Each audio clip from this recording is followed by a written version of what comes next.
Hello, everyone. This is The Lock, and this is the third podcast of Skeptic Wars. Now, first, before I start running down my seven favorite articles of the week, I want to first give a quick plug to a new YouTube channel that just came out a few weeks ago called Nathiest, and I'll have a link um, in the about section so you can go to the channel. But it's a really good channel. It's got sort of a combination of both science and debunking and skepticism and whatnot. But it's a really good channel. He's only got about 3 videos so far, but those videos I feel are excellent. They're really informative in my opinion. So again, go check it out. All right. First story I'm bringing up for today is no, the FCC is not going to be stationing monitors in local newsrooms, and this is from Right Wing Watch. It's about a woman called Ajit Pai, I think that's the name. She's a Republican nominee serving on the Federal Communications Commission, and apparently wrote an op-ed for the Wall Street Journal in which, it's a he alleged that the FCC was planning to send researchers to grill reporters, editors, and station owners about how they decide on which stories to run. Honestly, I don't know why this would be that much of a problem if this was true, but um, uh, apparently Glenn Beck apparently picked up on this, and well, this isn't true at all. The FCC chairman, Tom Wheeler, recently sent a letter to the chairman of the House Energy uh, Communication Commerce Committee explaining that the right-wing fear-mongering over this study is totally overblown and inaccurate, and the FCC doesn't have any intention to regulate political or other speech of journalists or broadcasters.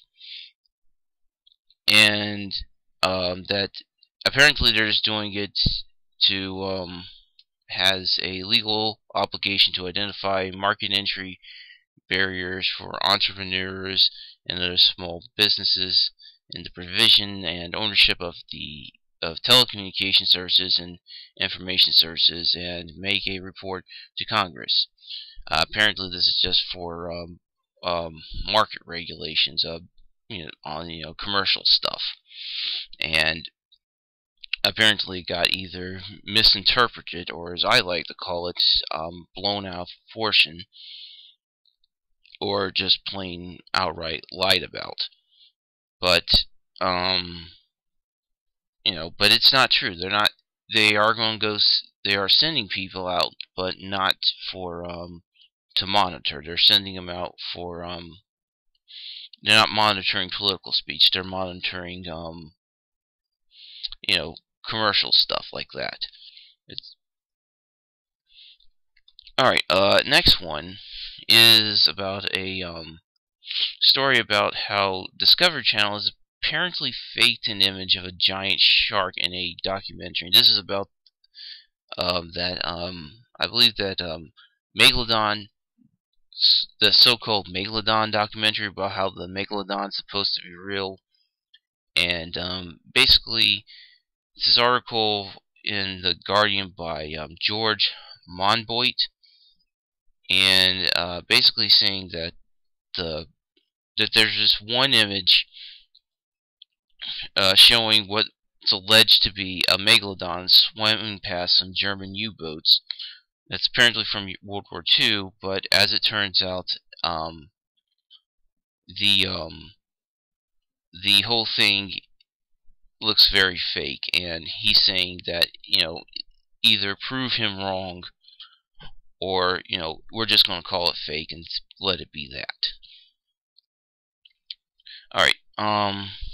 Next one Arizona lawmakers passed controversial anti-gay bill. Now, this has been a big controversy for the past few weeks now. Apparently, the Arizona legislator has passed a bill that would make it legal for people to discriminate against gay people and not serve them, or not at restaurants or businesses or whatnot, if it goes against their religious rights. And apparently, well, this isn't going to be too big of an issue anyways, because Governor Jan Brewer, she's already said she will veto the bill, which is very, very good. Which is good for not just gays and lesbians and bisexuals and transgender people in Arizona, but for Arizona in general, because uh, I think there was a plan by several um, companies to stop doing business in Arizona um, if this bill was passed, or if this bill became law. And even if it did become law, I mean, it probably wouldn't last very long anyways. I mean, a judge would probably end up striking it down before it even became uh, enforceable. Um, and because the law clearly violates all of our civil rights, all of the federal civil rights laws, and there's no way this thing would last for uh, too long. That's what I'm getting at. Alright, next one is about how Whole Foods, which is a major supermarket chain, it's a multi-billion-dollar supermarket chain, by the way, which specializes in organic foods, has become America's temple of pseudoscience, and that they're basically selling all these alternative medicines, and they're just that claim to do these things, like the coconut oil miracle, which, by the way, you don't want to take coconut oil. It's full of saturated fat, and it's actually worse for you than, it's probably as bad for you as trans fats. Then other things.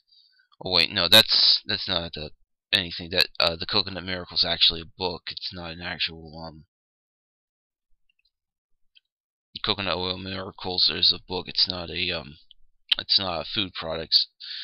But they're also selling another book called Herbal Medicine Healing and Cancer, and it's all BS. And they're selling all these what you would call alternative medicine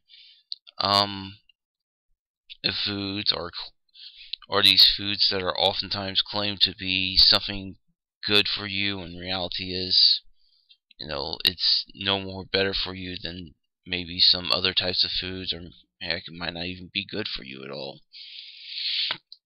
But I think, you should probably read it, get further reading into it, checking out, and decide if you want to actually go to Whole Foods.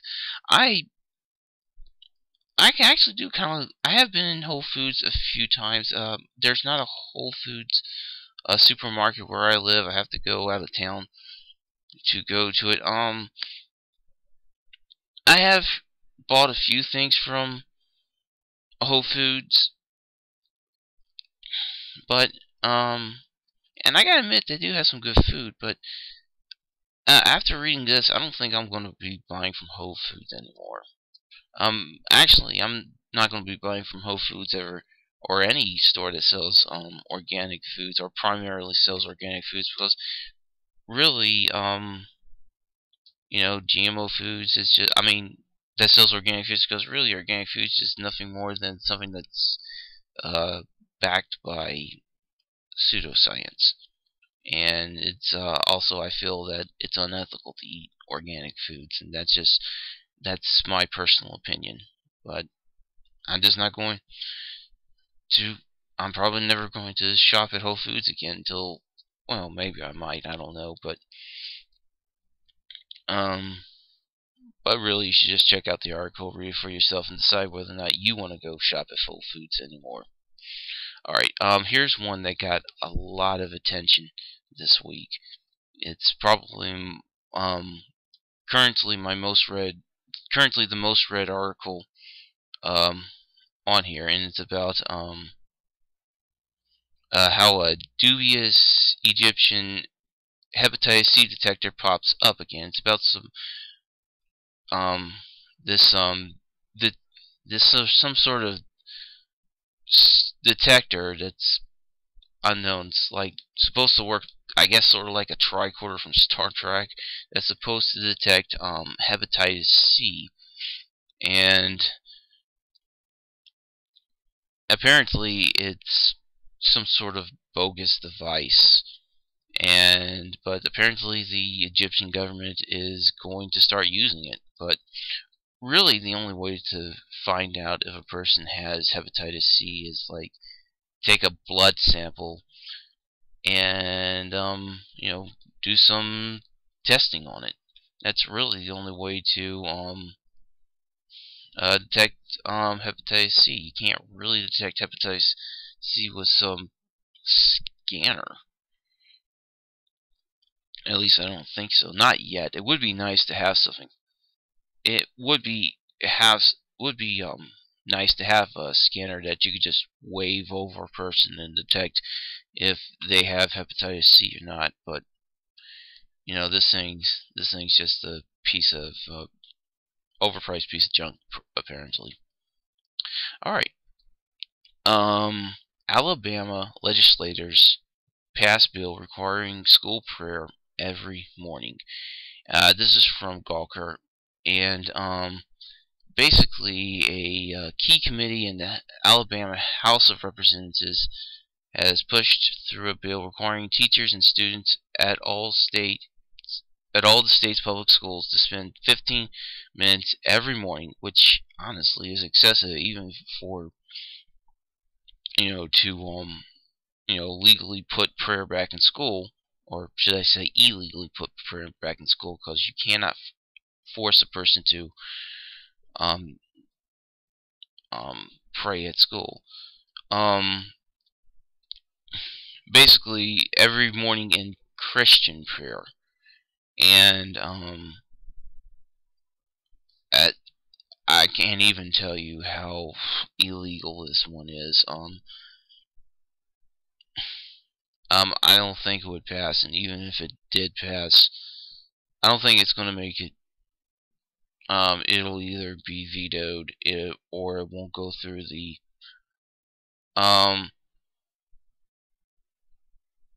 Actually, it hasn't gone through the House yet. It's only gone through the approval process. Even if it did, it still have to go through the Senate, and it still have to go through the governor, and then it have to go through the courts, because obviously something like this is going to be put through the court system, and it's going to be put through the court system pretty badly, and it's probably going to get torn up. If you want to pray at your school, that's okay. There's nothing illegal about it, despite what most people might think. There's actually nothing illegal about it, but you do it pretty much on your own time, like before class, or after class, in between classes, whatever. And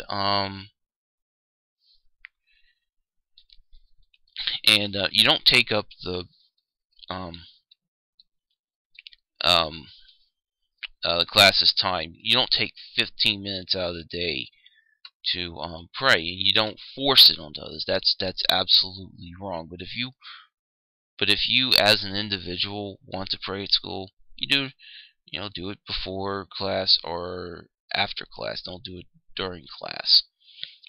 Unless you're going to take a test, and it's perfectly okay to say a little prayer right before you take a test. Okay, I mean, that's what I always did when I was in school. Alright, and the final one is, the title alone is absolutely funny. Alleged homeopathic doctors I know there's an absolute irony in that. Caught practicing without a license, which I didn't know you actually had to have a license in order to practice homeopathic medicine. In fact, I thought that homeopathic, uh, I believe the term I would properly use is scammers. Didn't even bother to get doctor's licenses. I didn't even know you could get a doctor's license for homeo for to practice homeopathic medicine. This comes from KUTV, and apparently a couple of doctors from Sat Lake Homeopath were apparently practicing without um, um, licenses. They both claim to be licensed practitioners. I don't know how in the world. Maybe they did go to a legitimate medical school and have legitimate medical degrees, but they chose to go the other way and chose to practice non-science-based medicine.